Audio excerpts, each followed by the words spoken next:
Hindi nakalusot sa mapanuring mata ng netizens ang pagbura ni Sian Lim ng lahat ng kanyang vlogs sa YouTube.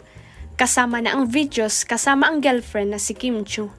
Marami-rami ring pinagsamaang vlogs ang dalawa mula nang maging sila na may 12 taon na ang nakakaraan. Ito na kaya ang kumpirmasyong hiwalay na talaga sila ni Kim? Sa YouTube naman ni Kim ay naroon pa rin ang vlogs nila ng boyfriend. Sa panayam kay Kim ng ABS-CBN News noong November 27, 2023, paiwas na sinagot ng TV host actress ang tanong tungkol sa tunay na estado ng relasyon nila ni Sian. Tanong sa kanya ni ABS-CBN reporter Gretchen Pulido, Kim, maraming nagtatanong, ano na ba ang latest sa iyong love life? Kayo pa ba ni Sian?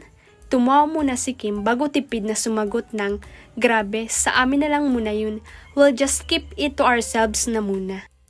Kim, last na lang ang daming nagtatanong, ano na bang latest sa love life? Kayo pa ba? Ano ba? Grabe, sa amin na lang muna yun. We'll just keep it to ourselves na muna and yan.